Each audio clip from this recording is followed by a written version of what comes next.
So good evening, everybody. So my name is Fred Hilliard, and I grew up here. I went to Tam.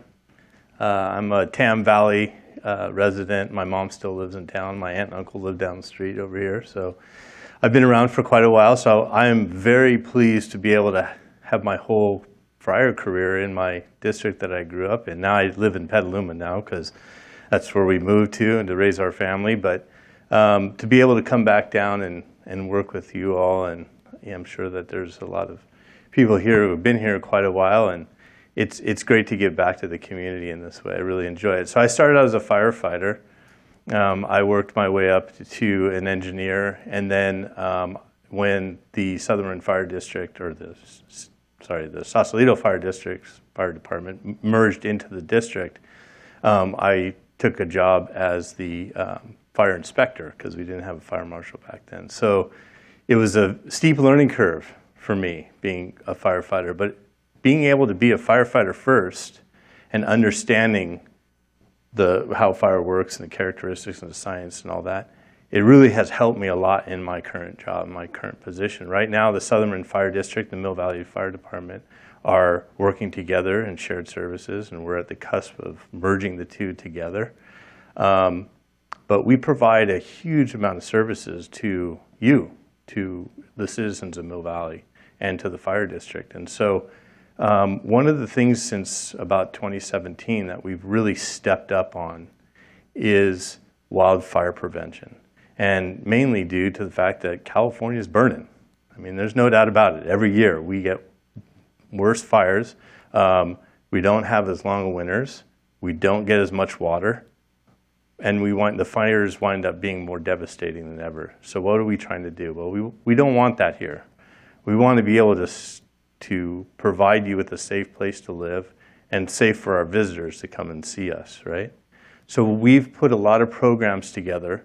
We offer quite a bit as far as residential properties and doing inspections. We even have grant programs through the wildfire, through the Marin Wildfire Prevention Authority. And all these programs allow you to do fire fuel reduction on your property. So when I first moved here, it looked a lot different, you can imagine, okay? And I'm sure that when you moved here, and some of you, it looked a whole lot different. And then people started building. And in the early 80s, and around 90 or 85, 84, 85, there's a huge boom of people that moved to our neighborhoods, because they were coming over here for .com and whatever else was happening because of our beautiful weather and our beautiful place to live from the East Coast. And what they were doing was they were bringing their own methodology on what looks right to them. And the county really didn't do a very good job of saying, we need to take a look at what we're putting in the ground. And as a result, all the stuff that we put in the ground for privacy screening or for just vegetation and beauty has grown up, but nobody's taking care of it. And so now we have a ton of flammable fuels that we need to take care of. By no means do any of our programs want to make this a moonscape.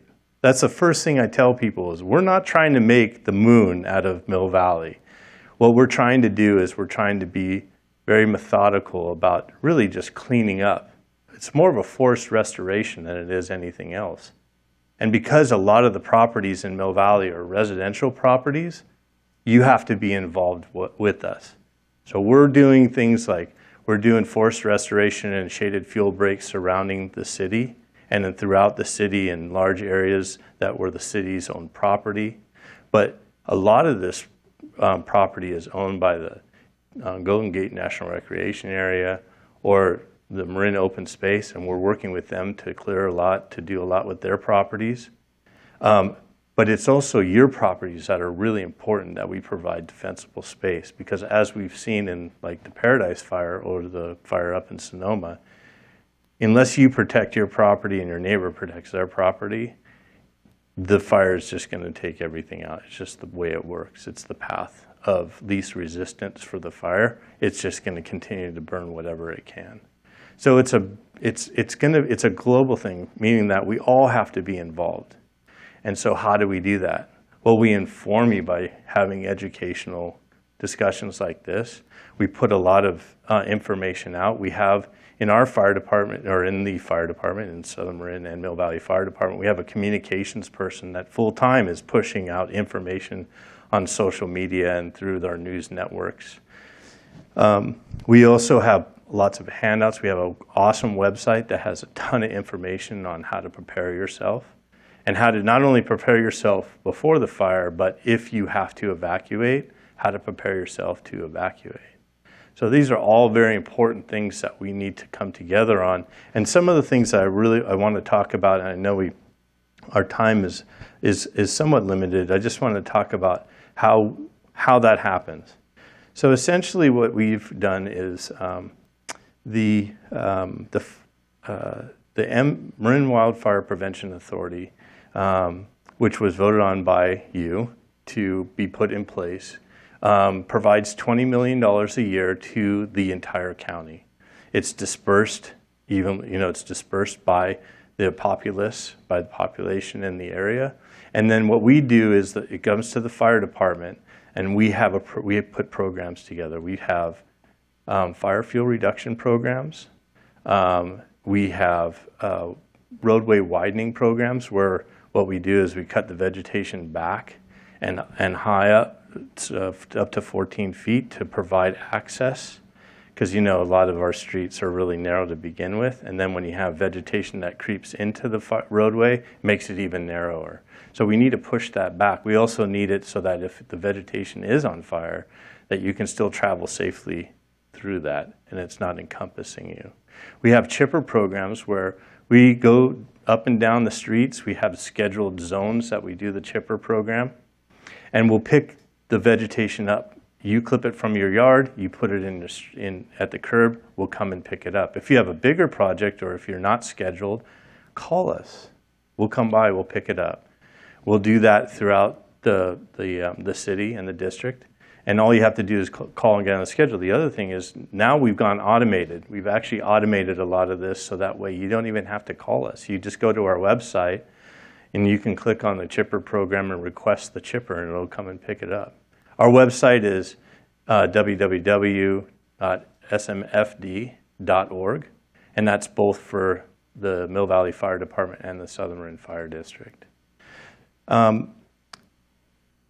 lot of the areas that always come up, like the words that come up and are kind of confusing, we refer to, it's common terminology for us, but it'd be confusing for you. So one of the things that you hear a lot of is WUI, right? Have you ever heard that word WUI? It's WUI. It stands for Wildland Urban Interface. And what is that?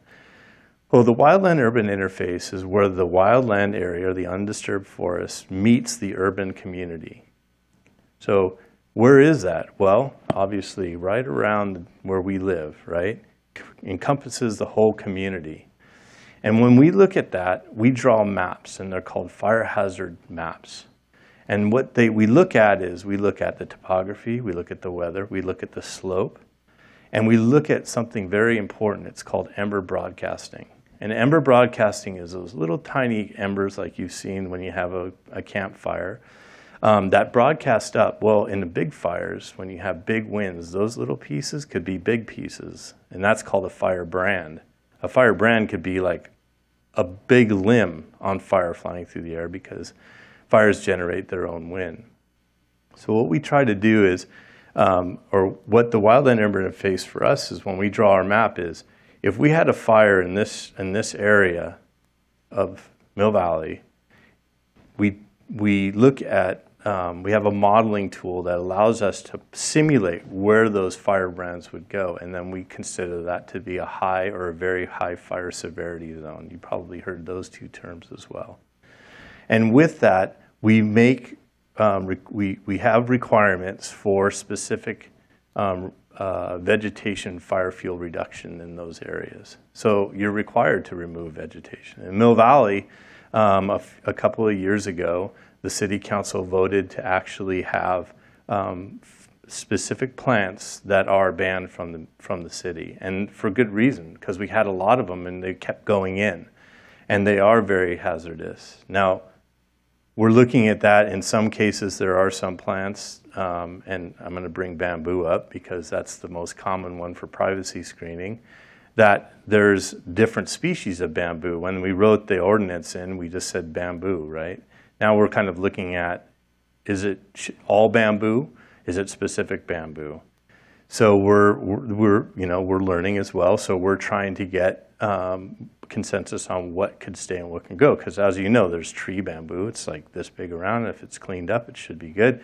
But then there's the really thin bamboo, which that's what usually causes the big mess, and it's very intrusive. So when we look at these fire hazard maps, we look at those fuels, we look at all this, and then that's where we put in our ordinances and our requirements. So if you're in the high or very high fire severity zone or in the wildland urban interface, we use that term just to speak global about those two, you're actually required to do some vegetation fire fuel reduction on your property. What do we want? Well, we're not asking for the world, but what we do want is we want you to be able to have a safety zone around your house.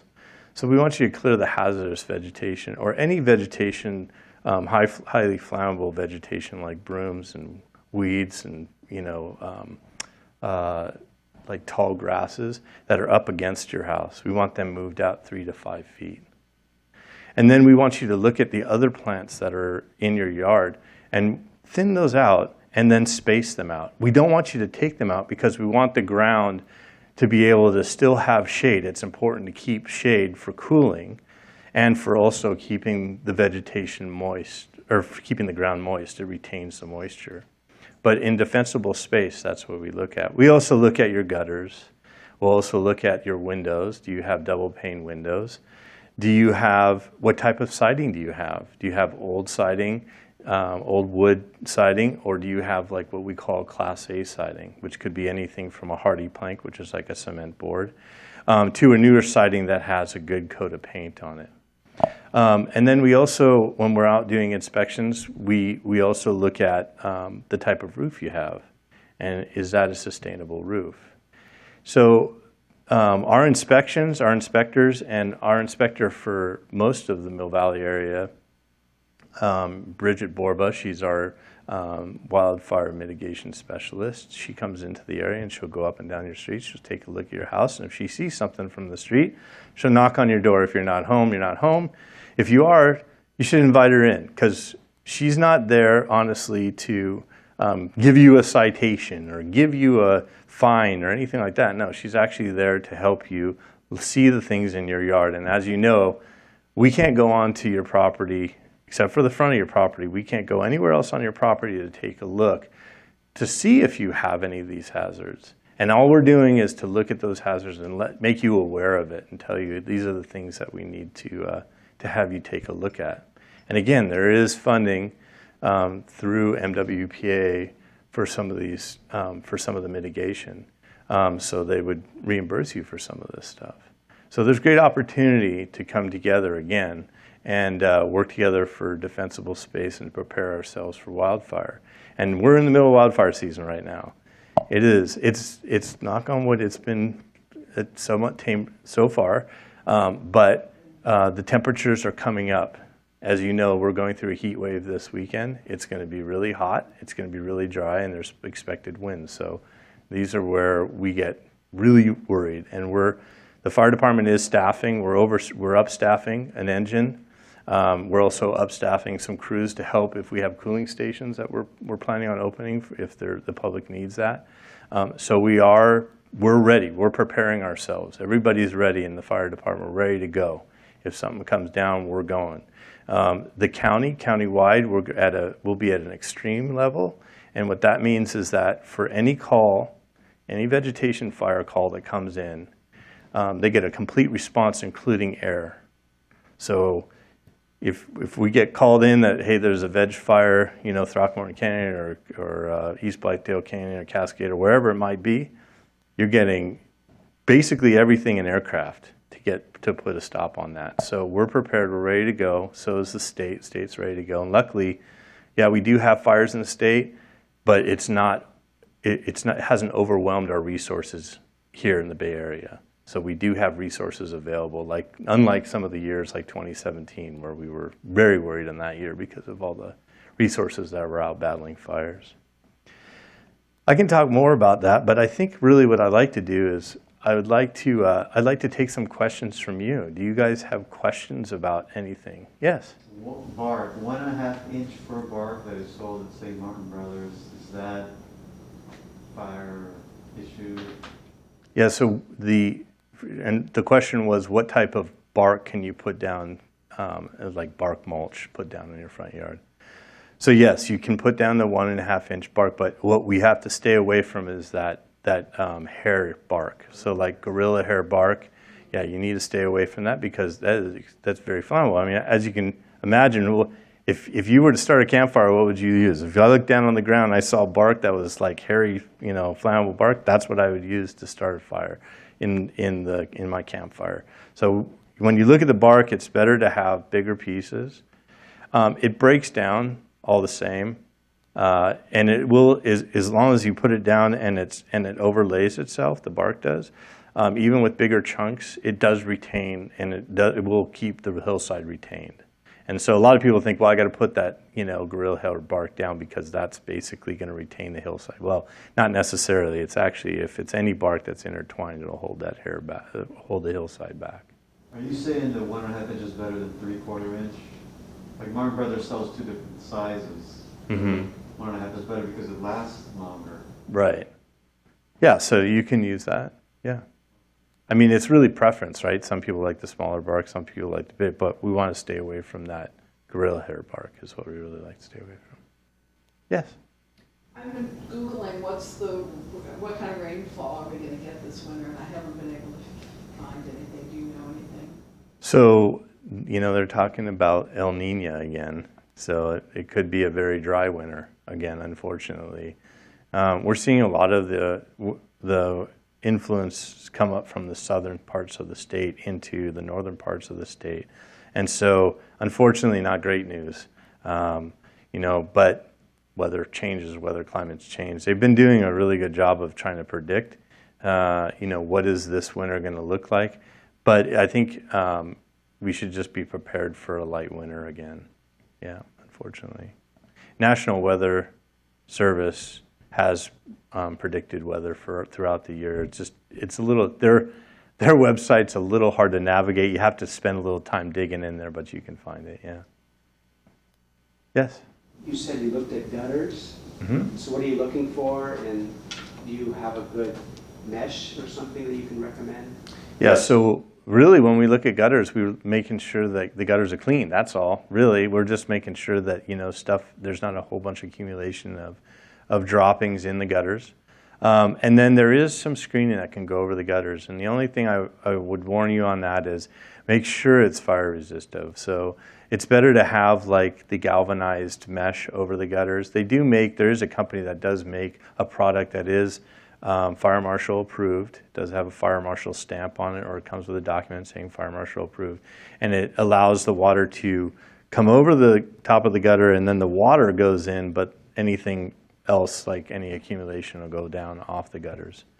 And the other thing is, if you have like valleys on your roof, and the valley is where two peaks come together, that's another area where accumulation can be. You want to clean that off too. So now's the time to do that. Get that cleaned up and just in preparation. What is that mesh, if Fire Marshal approved?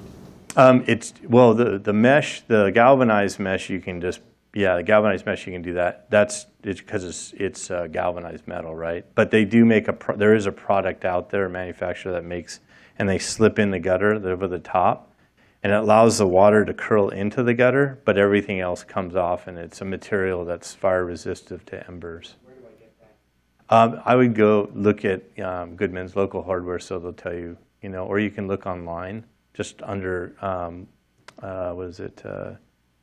gutter vegetation prevention. Yeah. Yeah, Jackson probably had too. I would just try to promote local. Yeah. Besides bamboo, are there any other common problem plants? Because somebody on my street told me that Madeira plants are invasive and flammable. I don't know if that's one or if there's others. So I'm going to give you a good website. The Fire Safe Marin website has a whole list of different species of plants that are fire hazard plants or hazardous. It also gives you a whole list of plants that are drought resistant and good. I don't know specifically on that, but I can tell you like bamboo, acacia, juniper, pine needles, if you have pine, small pines, and then the eucalyptus. But here's the thing with the eucalyptus, and I want to kind of touch on this for a minute because everybody thinks that, you touch a eucalyptus tree with a match and it's going to like explode. It's not actually happened. They're not any more flammable than any other plant. The thing with eucalyptus is that in a major conflagration where you have fire spread all over the place, they do retain a lot of oil. They have a lot of oil in them. So the oil wants to expand more than water, right? It has a lower expandability rate, so it will expand. And so that's why they say, oh my God, these eucalyptus trees explode. Well, yeah, they do, because the oils in them expand and then the trees crack. And you can hear that in a forest fire. You're not going to be anywhere near that when that happens. But what we need to do is we need to thin the ukes. The other problem with the ukes is they're an invasive species, and what they drop when they shed, that has a ton of oil. And when that dries out, now we have a problem with the ground fires. And so that's what we try to do. Is there's 3 levels of fire. You have ground fires, you have ladder fires, ladder fuels, and then we have crown fires. So ground fire is like light, flashy fuels, so grasses, small plants, shrubs like that. Then a ladder fuel would be any type of plant that would allow fire to go from the ground into the trees. Okay, so that's called a ladder, right? So it ladders the fire into the trees. And so that's like your brooms, French broom, Scotch broom, things like that. And then you have crown fires, and that's what we would try to keep away from. We want to keep it to a ground fire. We can get to it fast. We can keep it to a ground fire. You get it into the canopy, and it's it's much more difficult to deal with at that point, because now it's going from canopy to canopy. So as far as ground fuels and whatnot, try to trim that out. In Town Valley, and that, what is this called, the pride of Madeira, it's yuccum, and it kind of takes over, and I've read that it's very, very flammable, and it's just amazing. It has pretty blue blossoms, but it takes over. So Yeah. I try to get my neighbors to get rid of it. Yeah, cut it down and do it yourself, right? Yeah. Any other questions? One quick one about the. Sure. Because I own a company, we provide, fire break services. We Oh, great. provide landscape services. Awesome. And I get asked from clients all over Marin, do these laws or rules about the bark apply to Santa Fe and Novato as well? Yeah. So the bark. So rules regarding bark and whatnot is in local ordinances, but all of our local ordinances are very similar. So in most areas, I can talk for Southern Marin, but I can tell you that San Rafael has the same type of program with bark. I know Novato they have it as well, and Central Marin in this next code cycle, which is this year, is going to have it in Central Marin. And then, but there is a part of the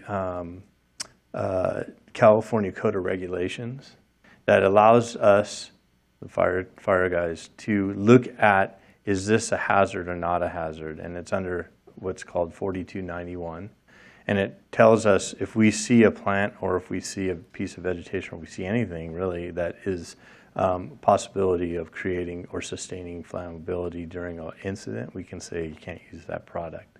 We don't like to do that because you want to be consistent. It's not fair if I say no to you and yes to you. So but when we look at bark specifically, and I know that's kind of one of the topics, is we want you to sustain ground cover, and it's important that it looks good. But the bark that we have the biggest problem with, that causes the greatest grief and fire spread, is the gorilla hair, the monkey hair bark. And the other barks, as long as you're using a little bit bigger chunk, than a smaller, because in some of our projects, it's very difficult to get vegetation out. So we might put a chipper, literally crane in a chipper into an area, and we might chip and spread, in that particular case. It all it's mulch. It'll all, eventually go into the soil. It'll turn into dirt. But what we're trying not to do is make that part of the fire. So what we want to do is when you do put it down, it's something that's not going to easily sustain fire. It's not going to be an ember, so to speak. Yes? My question is around sudden oak death. Yes. In residential homes, the advice is to clear any down trees and to get rid of that stuff and move it off the property. Yet at state parks, Mount Tam and others, a lot of the environmentalists are just leaving the sudden oak death trees on the state properties, which seems to be a fuel load. What's your thoughts or opinions about that? Well, let's be real, right? It all comes down to money. The reality is that if in our situation where we have if we see a dead tree, standing dead tree or dead snag is what we call them, you're required to remove that, and we will help you remove that if we can.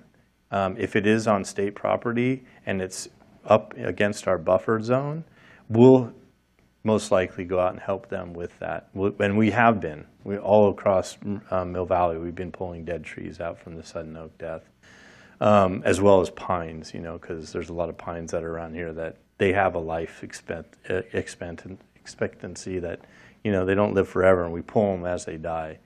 But my feeling is that, it just so happens that my family has a place up in the woods above Bass Lake in Oakhurst, my brother and his wife, and they got devastated by the sudden oak death. I mean, you can stand up on this peak and you can look down and just see all these dead trees. But there's tens of thousands of them, and they can't afford it. They can't afford to cut and fall those, and they need to be falled because obviously a dead tree is dangerous especially if we're around it, but even for the animals that live in the forest. But it's very difficult. So what we are looking at is assisting where we can and getting rid of those trees within that buffer zone of 150 feet from any structure or any area. So we're working with them. That's a great question, though. If there's no more, then I'm going to, yes, question in the back. Sure. I'm newer here. Do we do any prescribed burns in the county that help mitigate larger fires? Yeah, that's a great question. So we used to do a lot, but housing density got to us, right? So now we have too many homes. We can't safely do that. There are some places in Tam Valley where we still do that. There's a canyon. It's just basically where Edgewood comes up onto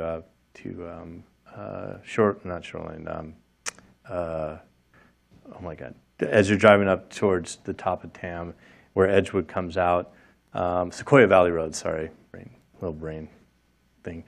There's a little canyon back in there, and we will pull vegetation down in that canyon, and because we can get a full circumference on it, we'll do those prescribed burns, but we don't do those until pretty much winter, like towards the end of winter, actually. We'll cover them and we'll leave them in there, but most of the stuff we haul out.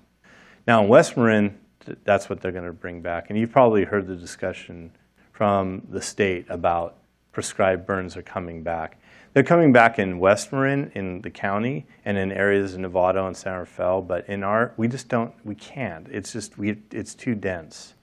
So, and then they're going to be doing prescribed burns on the state lands. They'll be doing a lot more of those. But it's risky, right? You don't want that thing to get away. So prescribed burns in the true form of what the prescribed burn is, if you were to ask a rancher out in West Marin or Petaluma or somewhere, is they just light their fields off. I mean, they have a tractor or a truck that has a water tank on it, and they manage their own fires. They just call up, prescribed burn, we're going to burn. They burn the field off. They just burn. That's a prescribed burn. What we do is burn piles. So we actually take the litter that we cut down and we put it in a pile, and then we'll fire that pile off, and we just control that one pile.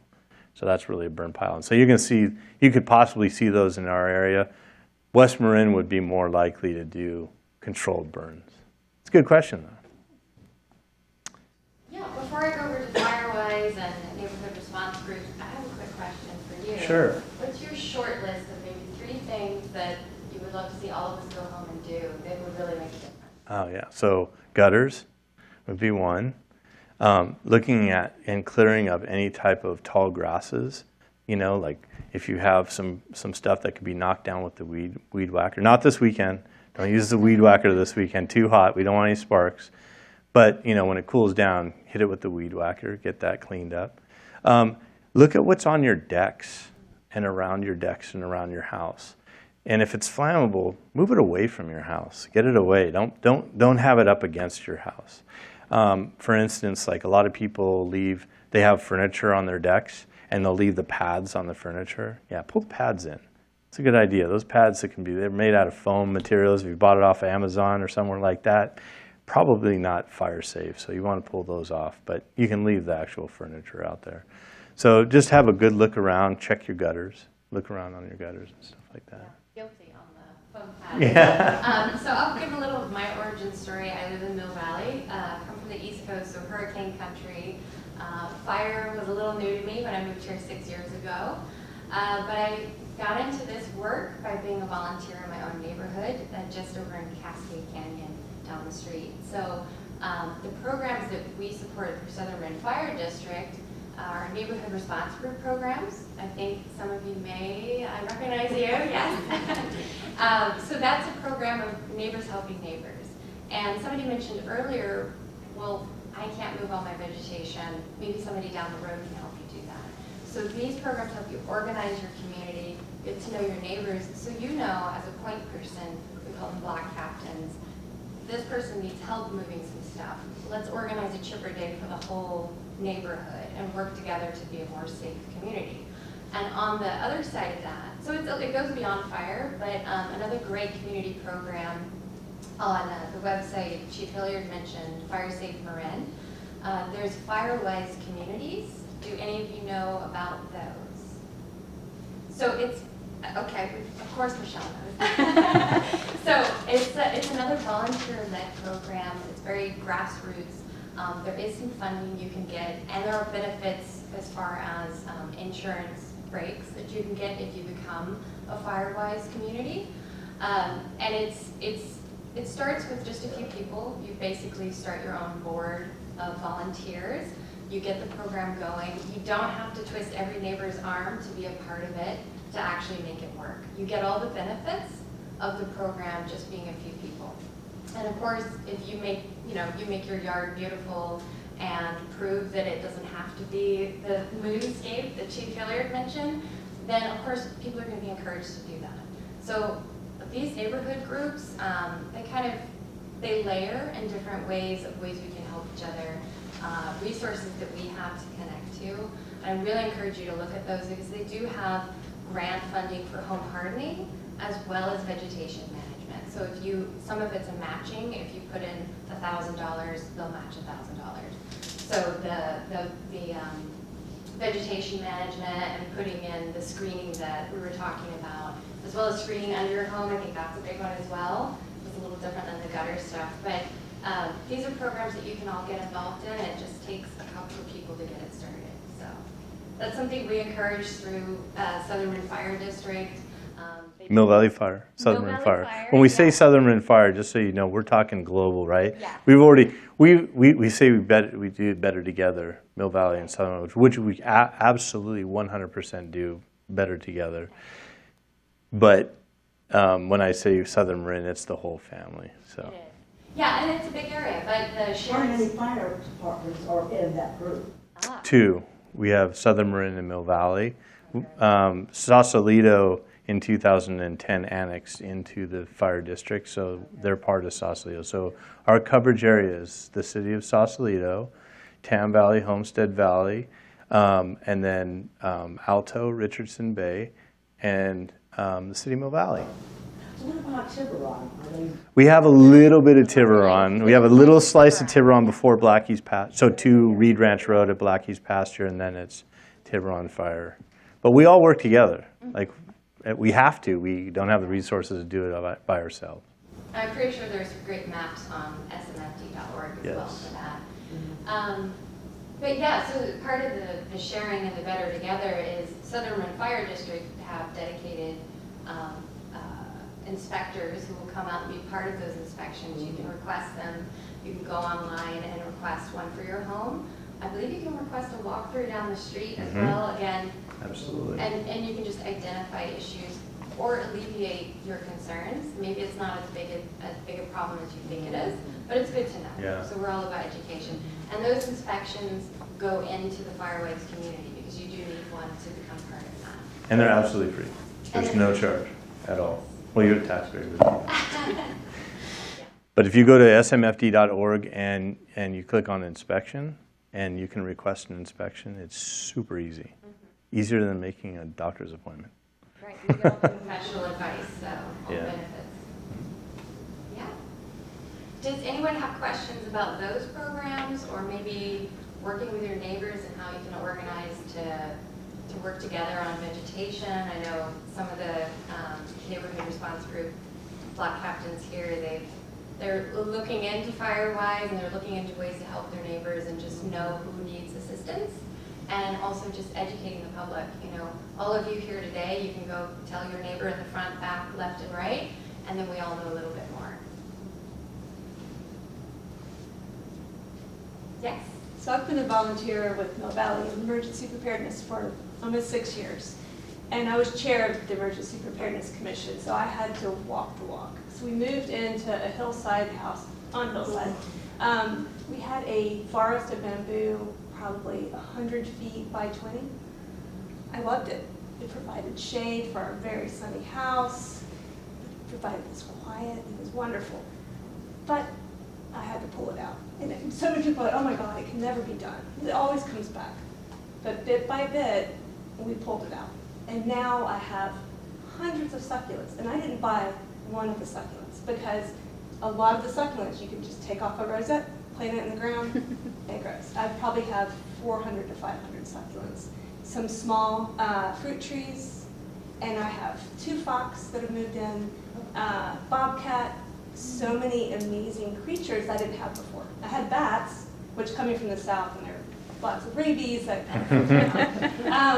and the bird life is amazing. So, but it's a process. So sometimes when you hear, like, you gotta get gutters, you gotta do this, it can be overwhelming, and you're just like, I'm gonna give up. I don't wanna do it. Absolutely. So, bit by bit, just like think of one project. We started with the bamboo. That seemed like the most arduous. I still have to keep going. I still need the gutters and the screens. Right. Yeah, and to add on to that, when we come out to your residence and we take a look,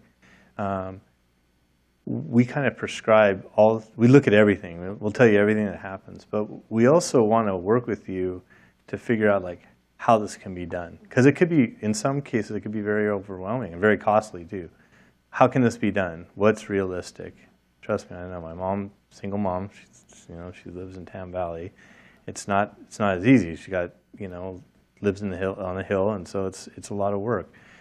But once you get to the maintenance stage after that, it's a lot easier to maintain a property once you get to the maintenance stage.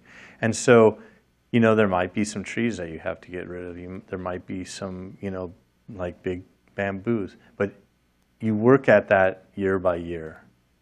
And eventually you get rid of that. And it may be a 4-year project that you're doing, getting rid of trees and all this. But you have to start. You can't just say, well, I can't afford to do it, I'm not going to do it. You got to start doing something. Just do a little bit at a time. It's like, how do you eat an elephant? You eat an elephant one bite at a time, right? So it's the same thing. You just need to be able to just start somewhere. And so that's what we're trying to get people to do. We don't want people to, we know it's costly, we know there's a lot of work out there to do, but just start somewhere. Even if it's trimming your grass and maybe pulling a couple plants that are hazardous out and replanting them with succulents, that's a start. Just do something to start. So, and there's a ton of information on our website. There's a ton of information on Fire Safe Marin's website. And then the only thing I am going to leave you with before we sign off is I want you to make sure that you're signed up for Alert Marin. Really important that you're signed up for Alert Marin. And you can do that on your phone. You can do that via your computer, alertmarin.org. You want to do that because that's how we notify you as well as the LRAD sirens. But that's how you get notification that there's something happening. It's Alert burning. Alert Marin. We have some Yeah. handouts on the I table think over I already there. have it. but I Yeah. just wanted And you to can't, make it doesn't sure. matter if you sign up twice, you'll just get, it's better to be sure you're signed up. Yeah, yeah. So Go ahead. Are there any programs for checking fire, like home fire alarms or carbon monoxide detectors? So I asked Chief Hilliard, there's not anything through the fire district at this time, but the Red Cross does offer, if you have difficulty physically getting up to put a fire alarm on your ceiling, I think even I would struggle with that, or if you can't afford a fire alarm, and if you know anyone who needs that installed, you can go to Red Cross. I believe it's North Bay Red Cross. Just look at Red Cross. I can send a link out to Jen as well, but fire alarm installation, Marin County, and you'll find the page really quickly on putting in that request. They'll do it for free. They get volunteers to help out. and we help fund a little of that program too, the Red Cross. And if you don't have any smoke detectors in your house, then do call us. We will come out and put one smoke detector in your house, but we're not there. We don't have a program to replace existing smoke detectors and things like that. We'll put a battery operated smoke detector. And then you asked about fire extinguishers too, I think. And fire extinguishers are also really important to have in your house. You should have at least 2 extinguishers. You should have one near your kitchen. You should have one in your garage. And then make sure you know when those expiration dates of those fire extinguishers are. And because we live in a nice climate of, you get a little bit of moisture and you get a little bit of dryness, it's important that every year you take that fire extinguisher from wherever you have it hanging or placed, and you turn it upside down, you give it a little shake, and then you turn it back over and you look at the gauge and you're like, yep, in the green, good, put it back to where it needs to go, because those extinguishers have a dry chemical in them and they're susceptible to, just like, a fuel tank, if you don't, put fuel in it all the time, then you get condensation, it clumps.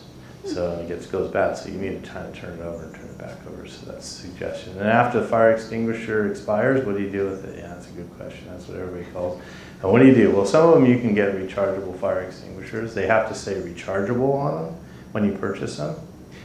Normally the rechargeable ones have the metal handles and not the plastic handles on them. And if they say rechargeable, then you can call a company. There's all kinds of them. Google will tell you exactly who you should use. And you have them recharged. Those that you can't recharge, you have to discard. Is there a program for discarded fire extinguishers? No, it's the recycle, unfortunately. So, Quick question, does anyone in the room know the acronym for how to operate a fire extinguisher? Raise your hand if you do. It's 4 letters. No? Okay, go ahead. Oh, okay. So you might have to help. I'll let you do it. It's pass. Pull. You pull the pen. Aim, because that's what you want to do. Aim at the fire. Squeeze, because that's how you make it work. And sweep. You don't just point straight at the fire. You sweep at it. Yeah. And it generally, there's something called CERT training, Community Emergency Response Team. You'll learn in that. If you can't put it out in 5 seconds, it's probably too big to put out. yeah. Don't risk it. Yeah, if you can't put it out in 5 seconds or with one extinguisher, it's time for you to go the opposite direction. And also, it's important that when you're doing the sweeping or when you're putting the fire out, you want the base of the fire, right? Not the middle of the fire, not the top of the fire. It's the base. So you're sweeping towards it, and you're walking at it. So the dry chemical smothers, right? Takes the air out, smothers the fire. Fire goes out. Doesn't cool, doesn't soak. That's all it does, is just smothers. So you have to get that chemicals covering that fire. That's how that works. So 2 extinguishers, one in the kitchen, one in the garage, right? You guys are going to go home and make sure your fire extinguishers work, smoke detectors work. Take a look at your house, and I think that you're going to be good. Quick question, should we carry a fire extinguisher in our cars? I think about all the roadside fires that spread to vegetation and so on and so on.